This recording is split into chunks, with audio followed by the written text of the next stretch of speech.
નમસ્કાર મિત્રો, આજે આપણે આ વિડીયોમાં ધોરણ 7 ગુજરાતી નવું પાઠ્યપુસ્તક 2024 પાઠ 10 ગુજરાતના ગરવા લોકગાયિકાના ગાલા સ્વાધ્યાય પોથીની સમજૂતી જોઈએ।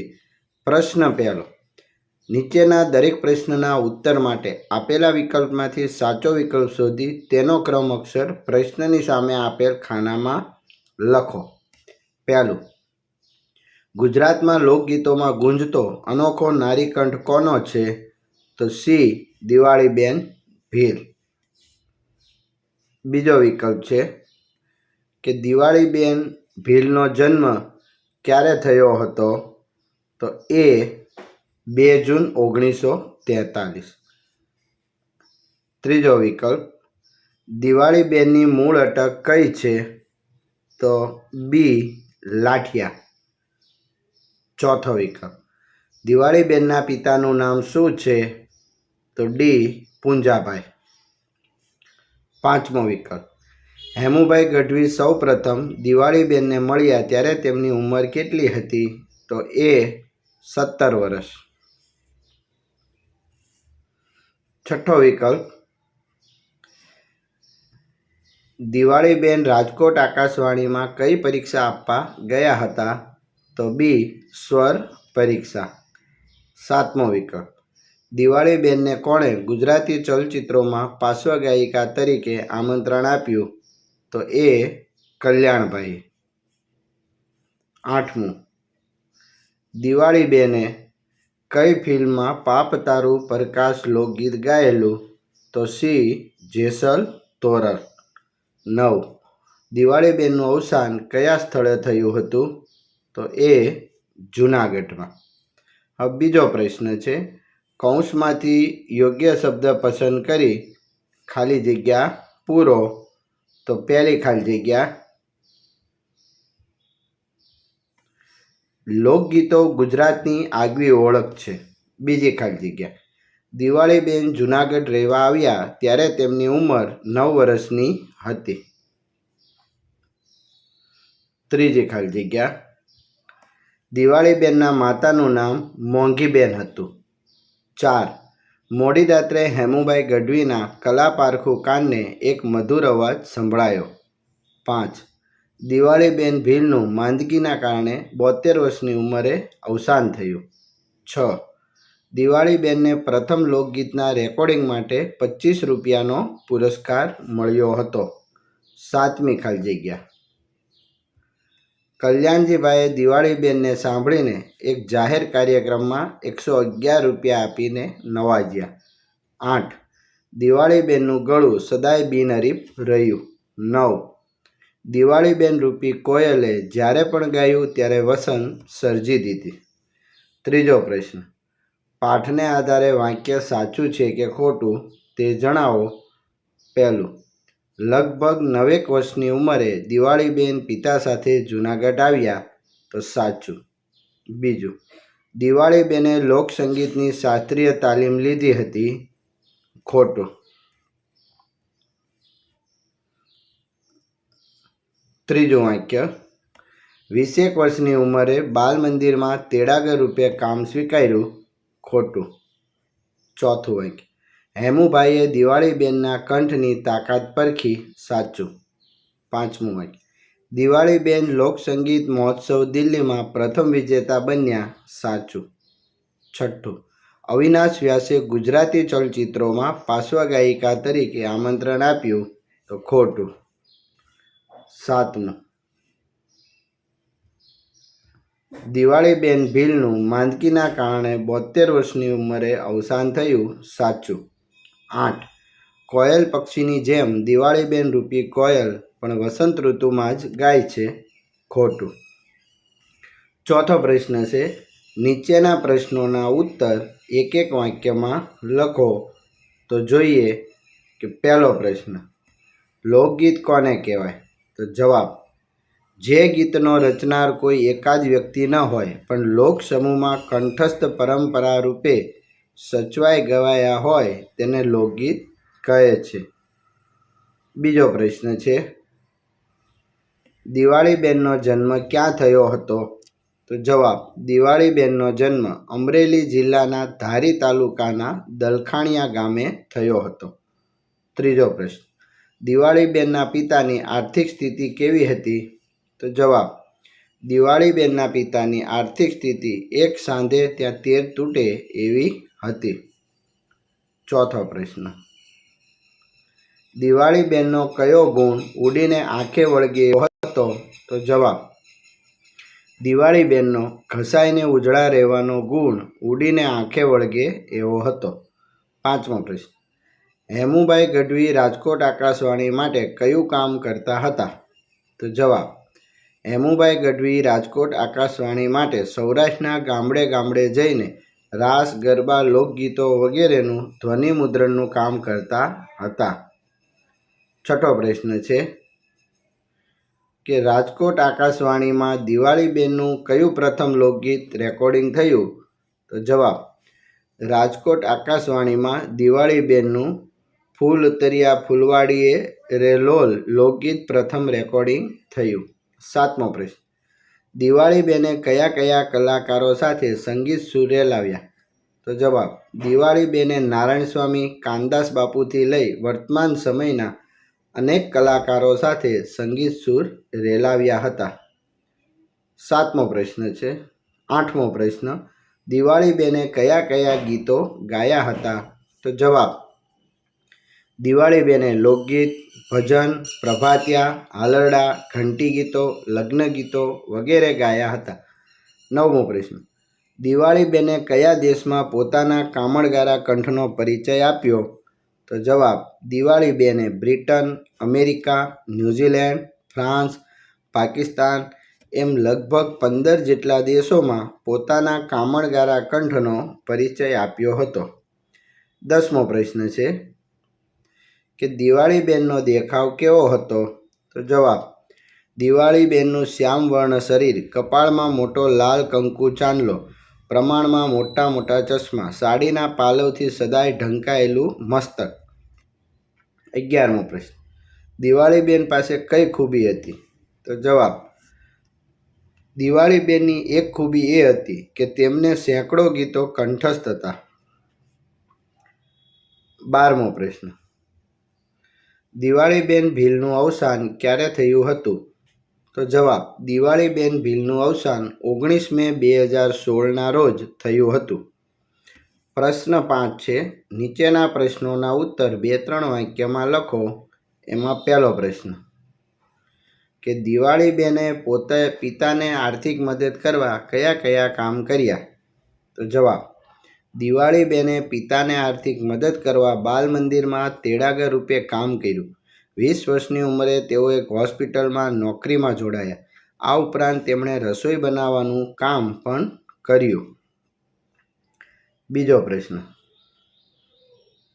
હેમુભાઈ ગઢવીએ મોડી રાત્રે દિવાળીબેનનો મધુર અવાજ સાંભળ્યો ત્યારે તેઓ કયું ગીત ગાતા હતા? જવાબ હેમુભાઈ ગઢવીએ મોડી રાત્રે દિવાળીબેનનો મધુર અવાજ સાંભળ્યો ત્યારે તેઓ નીચેનું ગીત ગાતા હતા: ઝાંઝ પખાજ વેણા જંતર વાગે, નગારાની બોલે ઠોર, વનમાં ઝીણા બોલે મોર. ત્રીજો પ્રશ્ન, દિવાળીબેનને કયા કયા પુરસ્કાર સન્માન મળ્યા? તો જવાબ દિવાળીબેનને લંડનની ગુજરાતી સોસાયટી તરફથી સન્માન, સૌરાષ્ટ્ર યુનિવર્સિટી તરફથી સ્વ Hemu Gadhvi award, Gujarat vibrant award, Gujarat સરકારનો ગૌરવ પુરસ્કાર, કવિ કાગ એવોર્ડ અને ભારત સરકારનો ચોથો સર્વોચ્ચ પુરસ્કાર પદ્મશ્રી મળ્યા છે. છઠ્ઠો પ્રશ્ન, નીચેના પ્રશ્નોના ઉત્તર 4-5 વાક્યમાં લખો. તો પહેલો પ્રશ્ન, દિવાળીબેનના નાનપણમાં પડ્યા પર પાટું ને દાજ્યા પર ડામ જેવી કઈ વાત બની? તો જવાબ દિવાળીબેનના પિતાએ તેઓના લગ્ન હોંશે હોંશે કરી નાખ્યા. દિવાળીબેન પાનેતર ઓઢીને પોતાને સાસરે ચાલ્યા ગયા, પરંતુ તેમના પરિવારનો હરખ લાંબો ટક્યો નહીં. કોઈક કારણસર તેમના પિતાને વાંધો પડતા દીકરીને સાસરેથી પાછી તેડાવી લીધી. માત્ર 2 દિવસનું લગ્ન જીવન જીવીને દિવાળીબેને સંસારના નામે કડવો ઘૂંટડો પીવો પડ્યો. બીજો પ્રશ્ન છે, દિવાળીબેન ભીલની જીવનયાત્રામાંથી આપણને કેવું પ્રેરણાબળ મળે? તો જવાબ: દિવાળીબેન ભીલ જેવી વિરલ પ્રતિભાની જીવનયાત્રામાંથી પસાર થતાં અનેરું પ્રેરણાબળ મળે છે. જેમ કે ઈશ્વરે પૃથ્વી પર પ્રત્યેક માણસ અસાધારણ હોય છે. બસ જરૂર છે માણસે તેની ભીતર રહેલી એ અસાધારણ પ્રતિભાને શોધી લેવાની. નિસ્વાર્થ ભાવે અથાગ પરિશ્રમ રેડવાથી સફળતાના શિખર પર પહોંચી શકાય છે. બસ બી વેરતા જાઓ, એક દિવસ ફળોથી લદાયેલું કોઈ વૃક્ષ માર્ગમાં અચૂક મળી જશે. પ્રશ્ન 7. નીચેના પ્રશ્નોના ઉત્તર તમારી નોટબુકમાં લખો. પહેલો પ્રશ્ન: દિવાળીબેન શ્રેષ્ઠ ગાયિકા હતા, આવું કેવી રીતે કહી શકાય? તો જવાબ: દિવાળીબેનના બુલંદ અને મધુર સ્વરે ગવાયેલા ગીતોને હજારો વર્ષોની મેદની સ્તબ્ધ થઈને સાંભળતી હતી. દિવાળીબેને વિવિધ પ્રકારના માન સન્માન મેળવીને આકાશ આંબ્યું, પણ તેમણે પગ સદાય ધરતી પર રાખ્યા. તેઓ સાદગી અને વિવેકના જીવંત મૂર્તિ બની રહ્યા. તેઓને સેંકડો ગીતો કંઠસ્થ હતા. તેમણે ઉંમરને તાબે થયા સિવાય ગીતો ભજનોની મીઠાશ અકબંધ જાળવી રાખી. તેનું ગળું સદાય બિનહરીફ રહ્યું. કોઈ પણ વ્યક્તિ દિવાળીબેનની ગાયકીની સંપૂર્ણ નકલ કરી શક્યું નથી. આથી કહી શકાય કે દિવાળીબેન શ્રેષ્ઠ ગાયિકા. બીજો પ્રશ્ન: બાળપણથી જ દિવાળીબેન સમજદાર હતા, એમ શાના આધારે કહી શકાય? તો જવાબ: દિવાળીબેનના બાળ લગ્ન થયા અને 2 જ દિવસમાં તેમને સાસરેથી તેડાવી લેવામાં આવ્યા. તેઓ નાની ઉંમરમાં સમજતા હતા કે લુગડાને થીગડું દઈ શકાય, પણ પેટને કંઈ ઓછું થીગડું દેવાય છે. તેમના પિતાની આર્થિક સ્થિતિ સારી ન હતી. પોતે પરિવારને ભારરૂપ ન બને તેની કાળજી રાખીને તે કુટુંબને મદદરૂપ થવા બાલ મંદિરમાં તેડાગર રૂપે 20 વર્ષની ઉંમરમાં એક હોસ્પિટલમાં નોકરી અને તે ઉપરાંત રસોઈ બનાવવાનું કામ સ્વીકાર્યું. આ પરથી કહી શકાય કે દિવાળીબેનની ઉંમર કાચી હતી, પણ સમજણ પાકી હતી.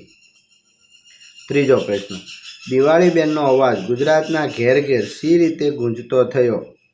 તો જવાબ: હેમુભાઈ ગઢવી આકાશવાણી માટે સૌરાષ્ટ્રના ગામડે ગામડે જઈને રાસ ગરબા, લોકગીતો વગેરેનું ધ્વનિમુદ્રણ કરતા હતા. તે અને તેમના મિત્રો અથાગ રજળપાટને અંતે જૂનાગઢ પહોંચ્યા.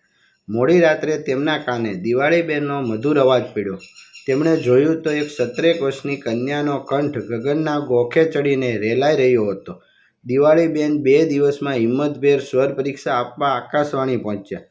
કોઈ પણ પ્રકારની તાલીમ વિના નૈસર્ગિક પ્રતિભાના બળે ફૂલ ઉતર્યા ફૂલવાડીએ રે લોલ ગાયું, જે તેમનું રેકોર્ડિંગ રેડિયો માટેનું પ્રથમ લોકગીત બન્યું. તેમને આ કાર્યક્રમ માટે એ જમાનામાં 25 રૂપિયાનો પુરસ્કાર પણ મળેલો. આ સુખદ ઘટના પછી દિવાળીબેનનો અવાજ ગુજરાતના ઘેર ઘેર ગુંજતો થઈ ગયો. ચોથો પ્રશ્ન: દિવાળીબેનને કોણે શી રીતે મદદ કરી? તો જવાબ: દિવાળીબેનને હેમુભાઈ ગઢવી, રતુભાઈ અદાણી અને કલ્યાણજીભાઈએ મદદ કરી.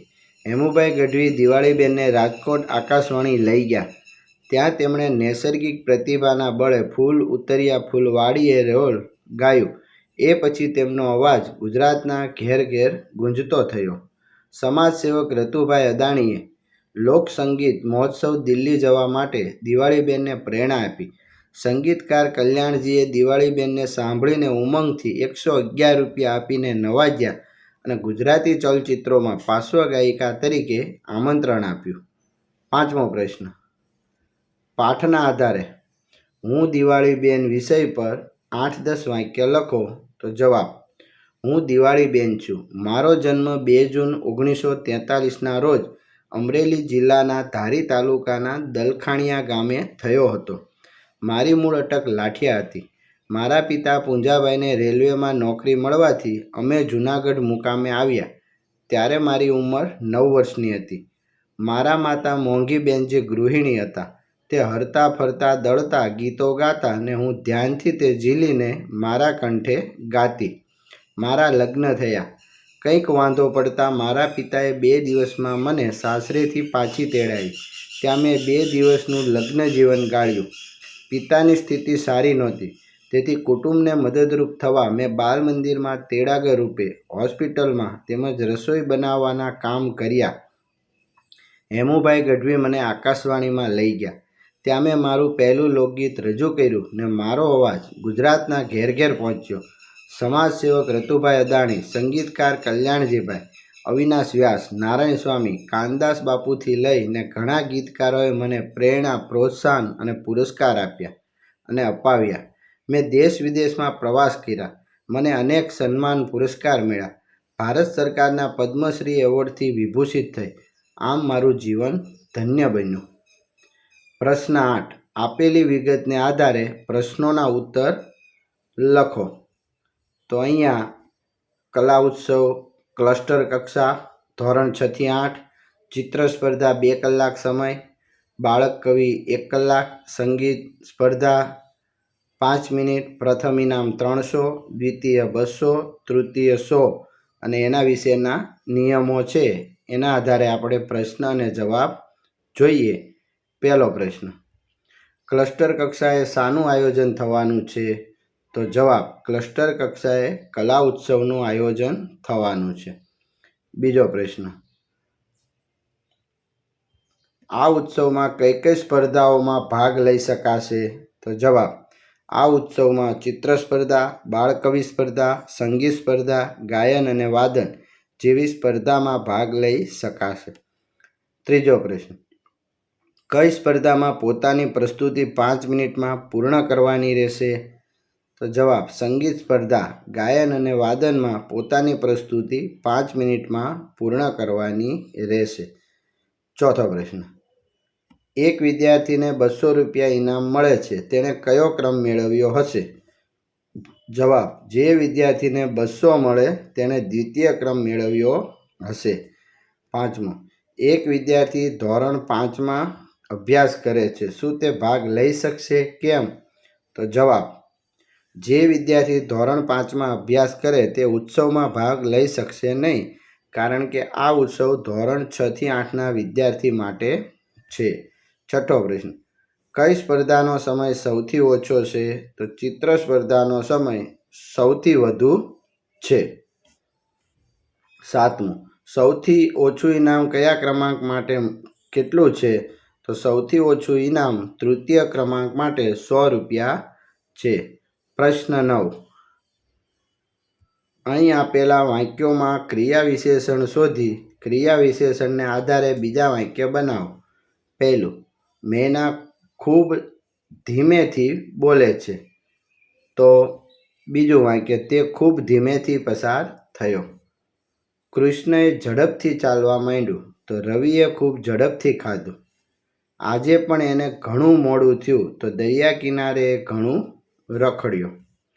ચોથું, શું થાય છે તે જોવા એણે નજર ઝીણી કરી. તો વાક્ય, ખોળામાં પાણી પીવા એણે ધાર ઝીણી કરી. 5, મારો ઘોડો ધમધમ ચાલે છે, મુન્ની ઘરમાં ધમધમ ચાલે છે. છઠ્ઠું, તોફાની આખલો પર ત્યાં ધીમો પડ્યો, તો ખૂબ થાક લાગતા તે ઝાડ પાસે ધીમો પડ્યો. 10મું, આપેલા ફકરામાંની ભૂલો શોધો અને ફકરો ફરીથી લખો. તો જવાબ જોઈએ આપણે. રોજ સાંજે બંસરીના ઓટલે એની બેનપણીઓની ટોળી જામતી. બંસરીના દાદીમાં સૌને અલકમલકની વાતો કહેતા. બધાને બહુ મજા પડતી. આજે પણ ટોળી જામેલ હતી. ત્યાં બંસરીની બેનપણીએ આવતા વેત વધાય ખાધી. દાદીમાં તમને ખબર છે આજે બંસરીને ઇનામમાં ચોપડી મળી. તો જે આ લીટી કરેલ છે એ શબ્દો ખોટા છે અને નવા સુધારેલ છે. પ્રશ્ન 11, નીચેના શબ્દોના અર્થ લખો. જડવું, તો સજ્જડ બેસાડવું, જોડવું. ને જડવું, તો ખોવાયેલું ફરી મળી આવવું. હોશ, તો ઉલટ ઉમંગ. હોશ, તો ભાન, શુદ્ધિ. ગુણ, તો સદ્ગુણ. ગુણ, તો થેલો, કોથળો. ચિત્તા, તો ચે ને ચિંતા, તો ફિકર. એની પછી છે 5મું, વાગે તો ઈજા થાય, જખમ થાય. મને છરી વાગી. વાગ્યે તો વાગતા, વાગે ત્યારે હું 5 વાગ્યે આવીશ. આમંત્રણ તો બોલાવું તે. નિમંત્રણ તો બોલાવું તે બહેન ભાણેજ સિવાય બીજા કોઈથી પાછું ન ઠેલી શકાય. પાછું ઠેલનારને અમુક પ્રકારના પાપ લાગે. પ્રશ્ન 12. નીચેના શબ્દોની જોડણી સુધારીને લખો. તો સાચી જોડણી જોઈએ.